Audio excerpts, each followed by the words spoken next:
Hello, my dear Virgo. Welcome back to Practical Mystic. Um, Unang-una sa lahat, pasensya na sa matagal na panahon hindi ako nakapag-upload dahil I'm so tied up with my work, and this time I'm thankful that I have time to do this reading session kasi fiesta doon sa munisipalidad namin. Kaya nakapaglaan ako ng panahon ngayon na mag tarot reading para sa iyo, my dear Virgo. And by the way, ina-appreciate ko talaga yung pasensya ninyo, yung pinapasalamatan ko yung pakikinig at pakikinood ninyo sa aking mga tarot reading. And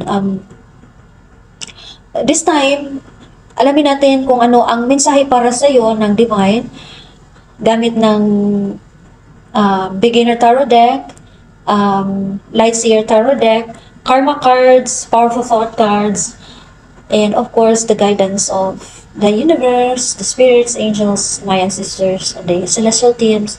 So let's dive in. Universe, spirits, angels, my ancestors, and celestial teams. What does my dear Virgo need to know for this? Ayan, ito na ang mga cards para sa iyo, my dear Virgo. Ang pinakaunang card mula sa Light Seer Tarot Deck is itong Five of Wands, okay? Ang Five of Wands ay nangangahulugan pakikipagtunggali, no? Meron kang hangarin sa buhay na gusto mo talagang magtagumpay, pero hindi mo madali makamit ang tagumpay kasi nga meron mga taong natatakot na magiging matagumpay ka. So ang gagawin nila, kakalabanin ka nila or gagawa sila ng paraan na hihilain ka nila pababa para hindi mo ma-achieve yung tagumpay sa buhay, no? Or ang iba sa inyo ay nagkaroon talaga kayo ng alitan or labanan, no? Maaaring inaaway ka nila kasi nagiging insecure sila sa iyo, no? Dahil sa iyong mga angking kakayahan or talento, no? Inaaway ka nila kasi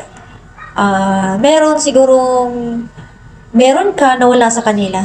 Okay? And next is the Four of Cups. Ito yung feeling na nagsasawa ka na sa buhay, or yung feeling na bored ka, or yung feeling na regretful ka kasi may nangyayari sa past na pinanghihinayang mo until dito hanggang sa kasalukuyan, no? Yung nakalingon ka dito sa tatlong kupa na ito, pero nakahawak naman yung kamay mo dito sa isang malaking kupa. Ibig sabihin na hindi ka nagiging masaya dahil mas regretful ka or naging hindi ka na kontento. Kasi yung hinahangad mo, itong tatlong kupa na ito, no? Where in fact na makakatanggap ka naman ng malaking kupa, and in fact itong malaking kupa na ito ay sapat na para sa iyo na para magiging masaya sa buhay, no? Maaaring ito may kinalaman sa karera sa buhay, no? Doon ka nakalingon sa tatlong kupa, ibig sabihin na pinagtutuunan mo ng pansin yung trabaho mo sa kasalukuyan, or in fact na walang fulfillment, no? Kaya nga malungkot ka, naka ganito yung ayos mo. Where in fact na qualified ka dito sa mas malaki at mas magandang oportunidad na sapat siya na trabaho para magiging isa siyang trabaho na fulfilling para sa iyo, no? Yun. Ito ang kasalukuyan na naranasan mo. And okay, meron tayong Three of Pentacles. Itong Three of Pentacles is actually collaboration, teamwork, no? Pagkakaisa, pagtutulungan. Ngayon, in reverse, ibig sabihin, walang pagkakaisa kasi, parang may taksila na nangyayari or parang may di pagkakaunawaan. Dahil siguro dito sa Five of Wands, no, meron talagang mga tao na hinihila ka pababa, no, kasi ayaw nila maging matagumpay ka sa buhay. Parang tinatrader ka, no, or basta nyo, hindi nakipag-collaborate sa inyo yung ibang tao dahil natatakot sila sa iyo na malamangan mo sila, no, parang ganun. Next is the world in reverse. The world in reverse is nangangahulugan na hindi mo matanggap itong panibagong simula dito sa buhay na nire-representa ng kupa na ito, ang malaking kupa na ito. Dahil yung isipan mo parang puno siya ng negative thoughts o regretful thoughts habang nakalingon siya or nakatingin siya dito sa tatlong kupa na ito, no? So, dahil sa regretful thoughts na meron ka dito sa iyong isipan, remember that destiny depends upon the quality of your thoughts. Dahil sa negative thoughts mo, hindi mo na-manifest itong the world or panibagong simula sa buhay. So, you need to work on it. And anyway, dahil sa Five of Wands, talagang masasabi natin na wala talagang hustisya, no? This is the justice in reverse. Walang pagkakaunawaan or hindi patas na laban, no? May taksila na nangyayari. Walang katarungan na pakikiharap, no? Ng ibang tao sa iyo or yung walang katarungan na pakikisama, no?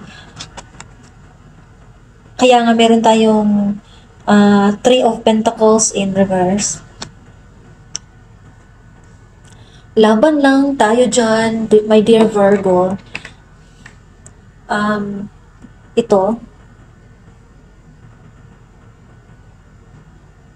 Ito yung Six of Swords.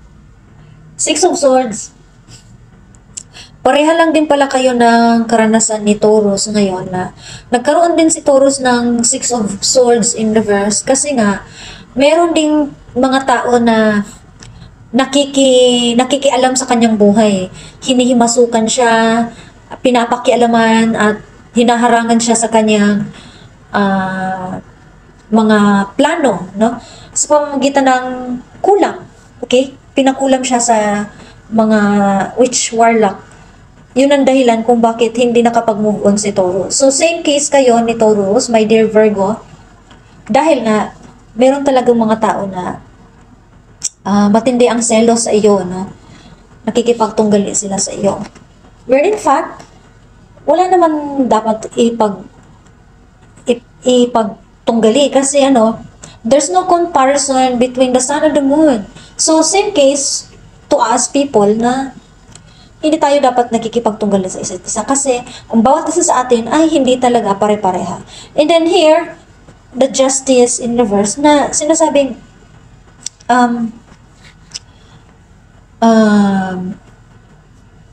you are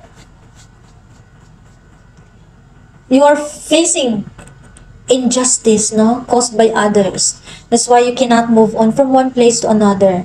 You cannot succeed simply because you are intruded or distracted or obstructed by other person in your life, no, around you. And here is the King of Swords. Um, siguro, hindi matagumpay yung pag-move on mo. Um, isa na rin na dahilan dito is, nagkulang ka sa, routine, no? Structure or routine. Meron ka namang talento at talino, pero hindi mo ito nagagamit sa mabuting paraan, no? Or masyadong illogical ka, or nakapag-isip ka naman ng ideya, pero kulang sa advice ng ibang tao, no? Para maging effective. Okay? Here is the Three of Swords in reverse. Ibig sabihin, naghahanap ka ng paraan na maipalabas mo yung hinanakit na meron ka, yung sama ng loob at saka sakit sa damdamin, okay? Nilalagpasan mo yung depression na natamasa mo, ganun. You're trying to be optimistic, and of course, you're learning to forgive others, no, who caused you much pain. And there's a double confirmation na balance yung third eye chakra mo sa ngayon. Okay, so we have the Ace of Swords. The Ace of Swords is actually an Aquarius energy. Makakatanggap ka ng panibagong ideya, or makakabuo ka ng bagong plano, no? Alam mo na meron talagang mga tao na humaharang sa buhay mo, pero huwag kang mag-alala kasi makakatanggap ka din naman ng panibagong downloads mula sa universe, no, na kung saan makapag-isip ka ng bagong plano, or yung iba sa inyo magiging mas heightened yung intellectual ability ninyo, and ang iba sa inyo magiging matagumpay sa inyong karera, matagumpay sa negosyo, and magkakaroon ng mental clarity, no? Tungkol sa mga bagay-bagay, magiging mas malinaw yung pag-iisip ninyo, no? And magkakaroon ka ng mas malinaw na komunikasyon sa ibang tao, and your throat chakra is activated in the sense na makakapagsabi ka talaga ng maigi ukol sa mga katotohanan sa buhay, no? And magkakaroon ka ng vision, no? Maganda itong Ace of Swords para sa iyo. Next is houses, and it is the fourth house. Ibig sabihin, as you did in the past, your home base or your family. Ibig sabihin, ang mensahe dito sa kaluluwa mo, kung nagawa mo noon, magagawa mo din sa kasalukuyan, no? Kagaya na nagawa mo noon. Ibig sabihin, halimbawa, noong nakaraang taon, sa nakaraan, naging matagumpay yung manifestation mo sa pera. So, sa kasalukuyan, gusto mong i-manifest yan. Pero hindi ka nagtagumpay dahil merong siguro mga tao na umaaligid at hinaharang ka para hindi ka maging matagumpay sa pag-manifest. So, ang gagawin mo, isipin mo ng maigi, ha? Ito ang mensahe sa iyong kaluluwa. Kung nagawa mo noon, mas magagawa mo ngayon, no? And alahanin mo yung pamilya, no? Yun ang mensahe sa iyong mental aspeto. Isipin mo ang kapakanan ng iyong pamilya. And gawin mo, okay, ito ang mensahe sa iyong physical aspeto is, gawin mo ang bagay na makakapagbigay sa iyo ng emosyon or feeling of security, no? Gawin mo yon. Gawin mo ang isang bagay na makapagbibigay sa iyo ng security, no? Or emotional security. Next is It's a zodiac sign and it is Aries. Okay? Ang mensahe sa iyong kaluluwa is, keep on doing something that helps you raise your vibration, no? The vibration of your energy. And ang mensahe sa iyong mental na aspeto is, your desires regarding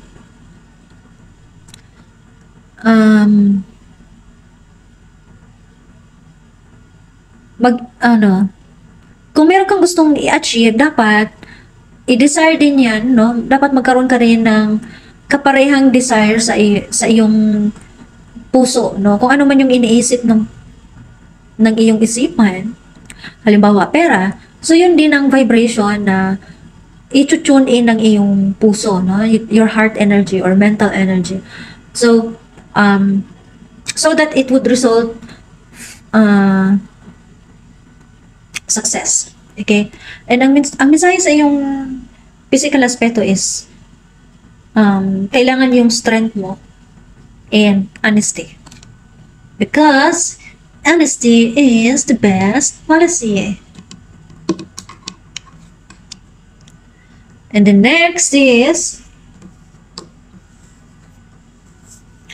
this is houses. And the house is ito, responsibly. Okay? So, mensahe sa iyong kaluluwa is, maging responsable ka ukol sa tagumpay, no? Be responsible. Ang mensahe sa iyong mental na aspeto is, mag-isip ka ng bagay na kung saan na mararamdaman mo din yung tagumpay para mag-manifest sa iyo yung tagumpay na tinatamasa mo. Okay? And ang mensahe sa iyong physical aspeto is, to become a person of power and status. Be a person of power and status. Okay? So, be strong. Make yourself powerful in order to manifest more power in life. Alright, next is, you love your body. Kagaya ng pagmamahal mo sa iyong mga halaman, dinidiligan mo sila, pinapainit ng yung saktong-sakto lang talaga na sunlight na makukuha nila mula sa araw. Okay? Pinapainom, pinapainitan, inaabunuhan yung lupa, at iba pa. Yung basic na pangangailangan ng halaman. So, yun ang masusunod. Showing na mahal mo yung halaman mo. So, same case na kumakain ka, naliligo ka, nagtutoothbrush ka, yun mga self-care tips yun, no? As a manifestation or as an indication na ikaw, mahal mo yung katawan. You create peacefulness in your mind and your body. Reflects peacefulness as perfect health. Okay, so yung pag-aalaga mo sa yung isipan at pangangatawan, it is actually the reflection of peacefulness and perfect health. Okay? Mas mabuti talaga yung ina walang trabaho para full-time siya nag-aalaga sa kanyang mga anak. Parang ganun. That's the realization. Anyway,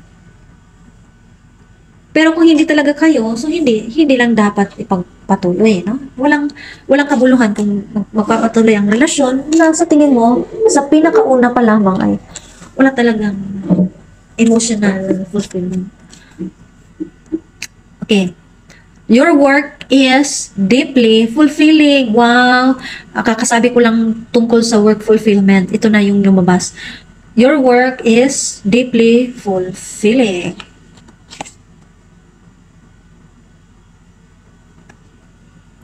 And here we have, today you give your best to that which you do, knowing that when one experience is complete, You are led to even more fulfilling and rewarding experiences. Wow.